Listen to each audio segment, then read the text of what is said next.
We're waiting for the red light.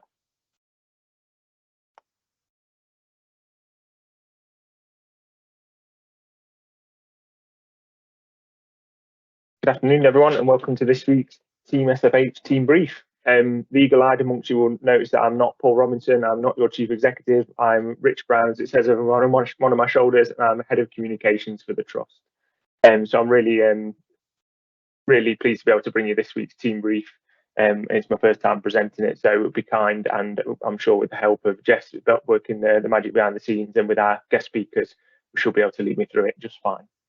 We'd like to be able to be joined by a number of guest speakers on today's call. So we've got Rachel Eddie as our Chief Operating Officer, and Debbie Kearsley as our Deputy Director of People, who are here to update you on the forthcoming planning for forthcoming industrial action that's going to take place during August, and talk about some of the support that's available to our colleagues during that period as well as some of the operational planning and considerations that are going to be taking place as that time approaches. And we've also got Sally Palmer, who's our nurse consultant for infection prevention and control, and she's here to talk to you today about getting your views on some potential change to some trust uniform policy that's going to be affecting our nursing, HP and medic colleagues. So before we hand over to our guest speakers, we'll go through a few of the parish notices, as I understand is the usual run of form. So just bear with me 1 second. So there's a couple of updates to bring you today then. So the first of which is that there's a new payroll and pensions help desk rather.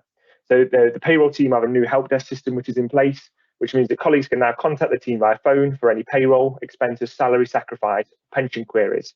That number is 01623 435 583. That's 01623 435 583. And I'll ask Jess if she could kindly pop the number in the chat for anyone to copy and paste into their contacts book. Now that line's available between 9 AM and 4 PM on weekdays only. And when you do call, it'd be really helpful if people could have your national insurance number to hand, and then the team will be on hand to help you with any queries that come up. You can still contact the team via email at any time. I won't read the email out, but again, I'll ask Jess to kindly pop the email in the chat, more just to spare us all the full stops and the @ signs and the hyphens. But you can obviously welcome with any queries of that to attach any documents that you need the team to have a look at, and they'll be able to help you with any queries. The team, as well as with the phone line and the email address, there's also appointments that can be arranged by Microsoft Teams. So essentially, we know how important that the payroll service is to people, and it's just a number of ways really to access that service in a way that's convenient for you to discuss any queries that you might have. Again, I'll ask Jess to pop the details in the chat, and you can pick up the details from there, and obviously keep an eye on the trust bulletin and the like for the full details of that. Another of the updates for around the trust today then is around new training opportunities for some of our nursing colleagues. So what that looks like in practice is there's an exciting opportunity that has come up for our registered nurses to take on some further training in the form of a master's 2-year programme to become a midwife.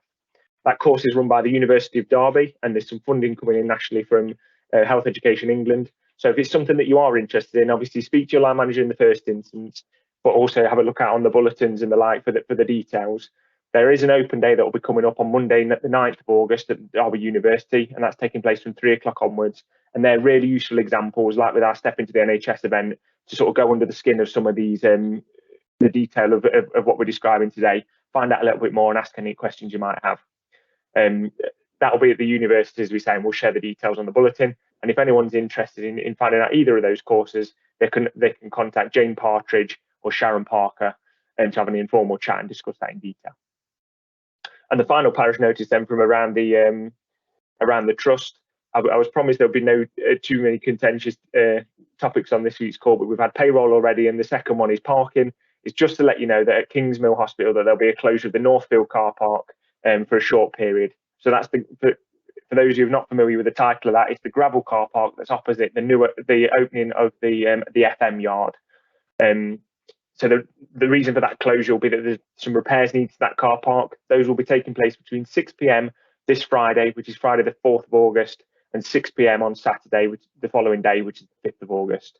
The car park will be closed at that time, but it will be signposted, and obviously staff and colleagues will be able to find a space over the weekend in plenty of the other ample parking that's available. The pedestrian walkways as well and access roads will be completely clear at all times, so it is just that car park that's blocked off.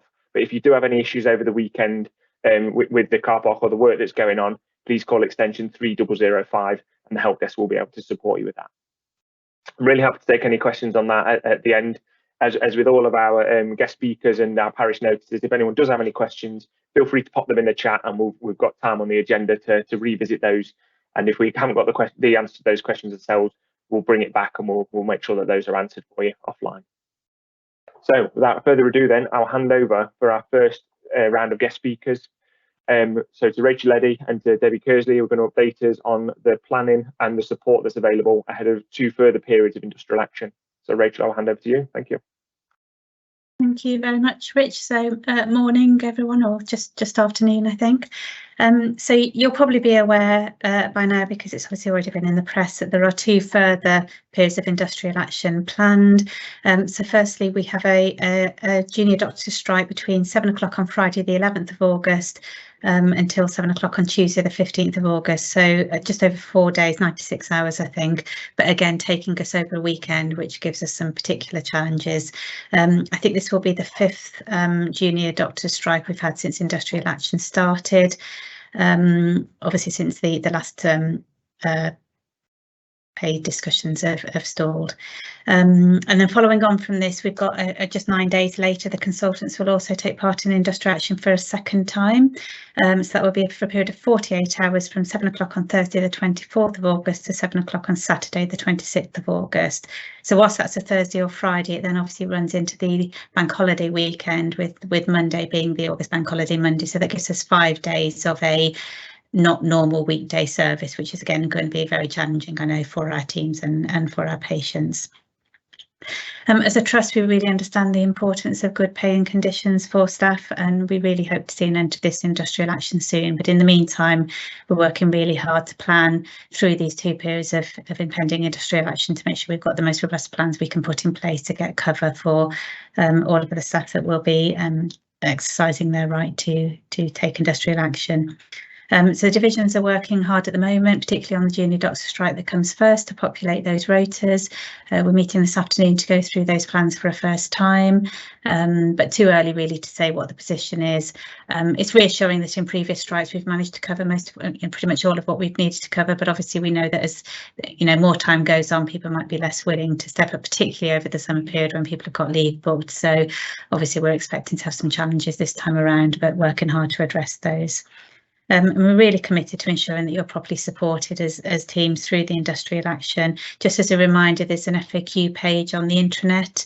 There's a link to that from the homepage on the intranet front page.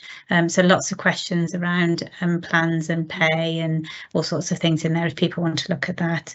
And obviously we're making sure we're wrapping lots of support around in terms of wellbeing for staff, both for those striking and those not striking, and supporting delivery of services during the strike. I'll just hand over to Debbie for a little bit more detail on that point. Thanks, Rachel, and good afternoon, everybody. I hope everybody's well this today.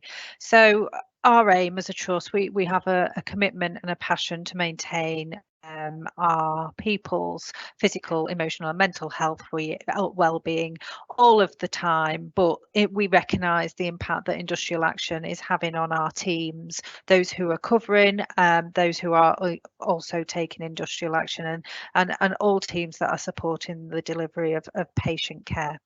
We have an extensive array of wellbeing offers for staff, which are highlighted on the trust intranet, and again the links to these offers are highlighted on the industrial action intranet as well. We have our offers of VIVUP, occupational health and support groups such as menopause, etc. But during the industrial action we have established some dedicated support available to those who are supporting throughout the industrial action, and that's some dedicated rest areas in which we support with delivery of fundamental needs for staff who are covering 24 hours a day, and that will be communicated out via the communications and again on the industrial action intranet.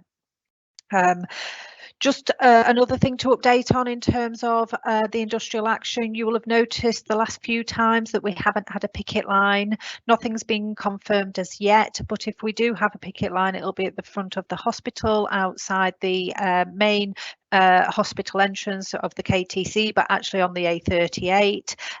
We'll again confirm via communications if we are to have a picket line on these two industrial action dates. We are just liaising with the BMA and the representatives in regards to that. We are, as I say, do identify that the repeated episodes of industrial action does have an impact on our people, and we want to support you through this. And this is really a fast moving situation. So what I would advise is to keep your eye on the emails, intranet and staff bulletin for further information. And we'll have the screen pop-ups as well, which will provide instant messages. And this is being extended to all staff before the industrial action.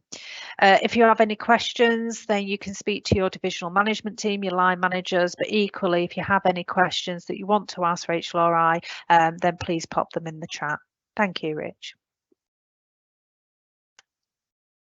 Thank you very much. You've stolen some of my lines, I'm afraid, Debbie, on that. I suppose it was just to underline that point that there's so much that's going on into the planning for this industrial action, and also the way that we're supporting people as a trust. And from a comms perspective, which is obviously the lens I look at a lot of this stuff through, and we'll do all we can to keep you updated with the latest going on from around the trust, the latest need to know information, and also make sure that support's really front and centre for people, and make sure it's really easy to find when they need it most. So as you described, Debbie, brilliantly, speak to your divisional leadership teams. The trust pop-ups are sent out daily during the industrial action, and there's the dedicated intranet page where, as Rachel described as well, there's frequently asked questions on there, which are constantly being updated after each period of industrial action as we know more. I think we all recognise it's it's a national dispute as we describe it. It is having an impact locally, but I think as a trust, hopefully the people can see that we're really committed to supporting people and keeping them updated with how this affects them and their work day to day.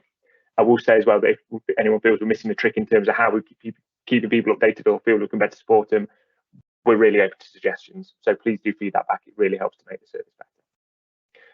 We've got no questions to date. I'll leave the chat's always open if people want to add any questions into the chat, and we'll come back to those at the end. But if we're happy, we'll move on then to our next guest speaker.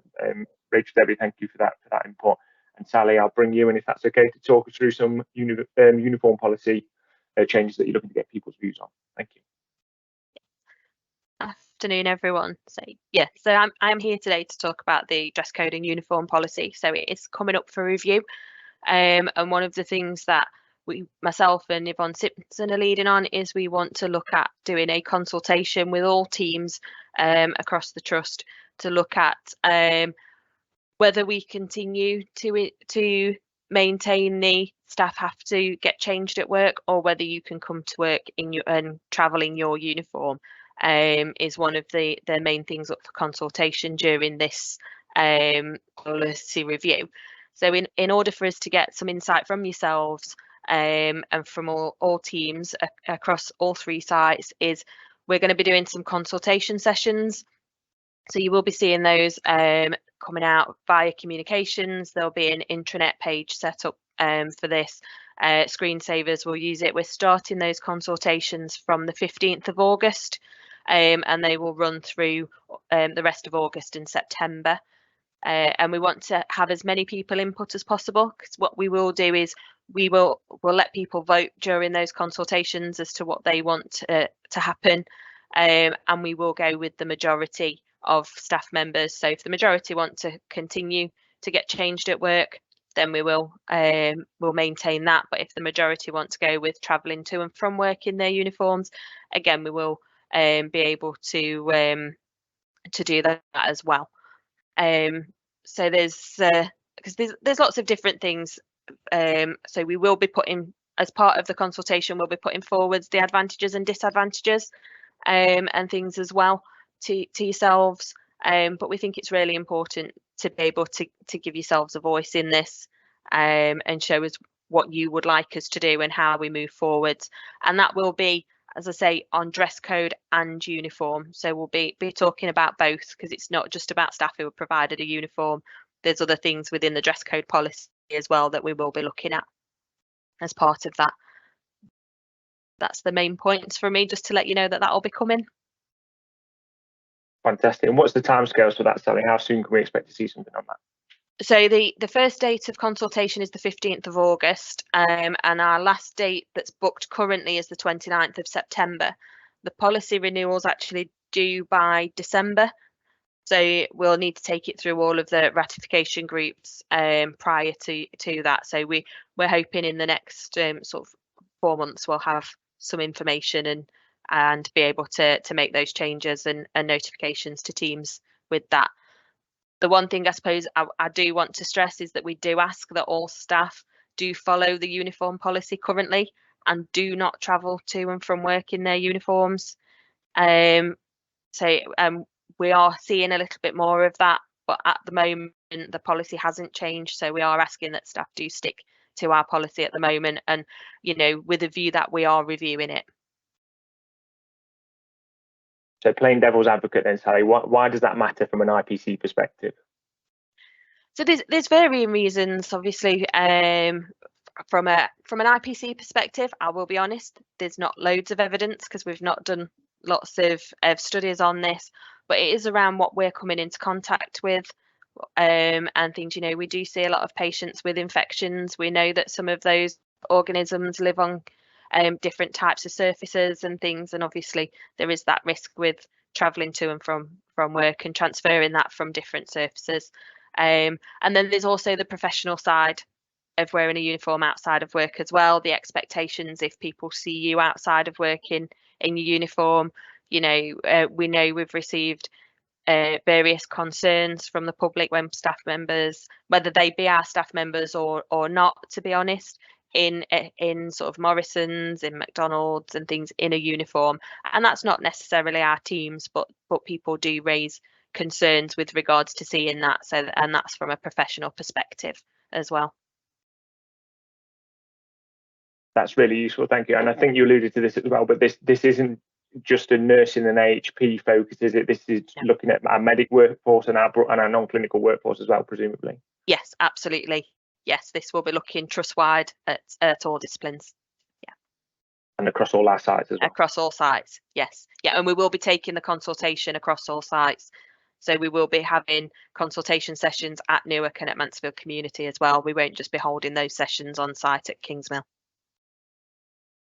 Fantastic, thank you very much. And how can people find out more about those sessions and how to get involved and where to feed in their views? Okay, so we're setting up an intranet page with all the session information will be on and contact details. And as I say, I'm happy for people to come to myself if they've got any queries, and we can support them with that. And we're also going to be hopefully getting some team members to go out to various areas as well to speak to staff who might not be able to get to the consultations, but it's really good to get as many people as possible to those drop-in consultation sessions for us. Good stuff, thank you very much. We've had a question in on the chat about this, and the question is, what policy do Notts Healthcare and NUH have for uniform?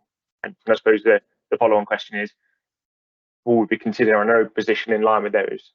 Yes, so from a Notts Healthcare perspective, I admit I don't fully have the answer to that one. From a NUH perspective, their policy is that staff can travel to and from work in their uniforms. So that is their current policy at the moment. And I'm not aware that they're changing that. Really useful context, and I suppose is a big part of why we want staff's views in to understand their perspective, their colleagues' perspectives across all the trusts as well. Yeah, that's it. Awesome. Thank you very much. There's also there's another question that's come in which reads like it's on the same lines around one issue with getting changed at work is not having enough space to get changed and a locker to put stuff. Changing rooms can be far from a work base, so some get changed in the toilets.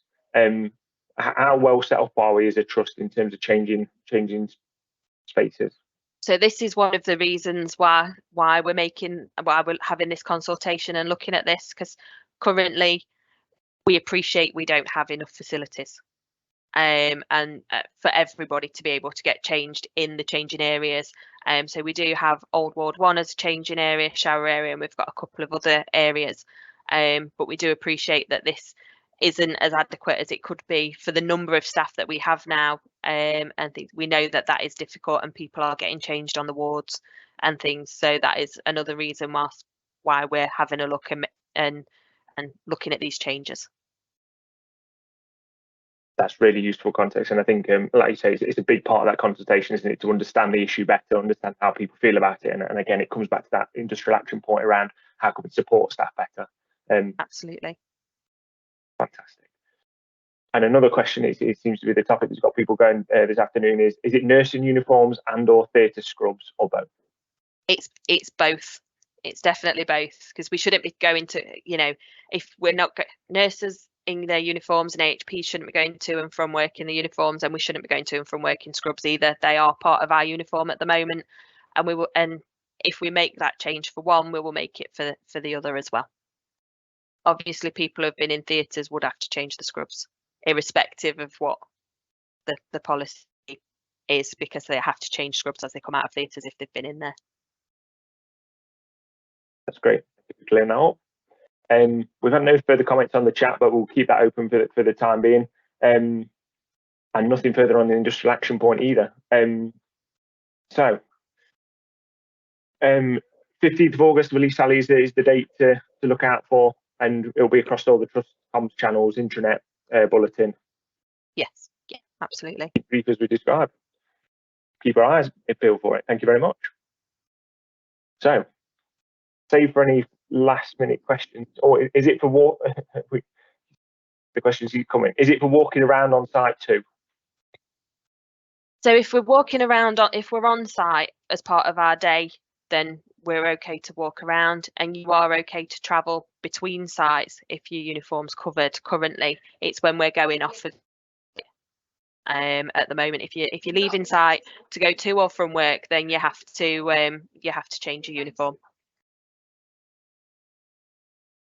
Amazing. Thank you for clearing that up. I think what will be useful is if we pull the questions that have come through into and send them across to you, then as we start to work up that comms with you on the consultation, it sounds like those are the questions that maybe a few people will have, so we can make sure that's built into the information. It sounds really useful. So thank you very much for answering those. Thank you very much for everyone's questions. And save for any last minute questions, we'll bring this afternoon session to a close. So a final thank you then to all our guest presenters, to Rachel Eddy, to Debbie Kearsley, and to Sally Palmer. Thank you to everyone for joining and for your questions and for engaging it as actively as you have done. And a final thank you and last word goes to Jess, working in the background, who brings all this together. Really grateful. Thank you very much. Have a great week.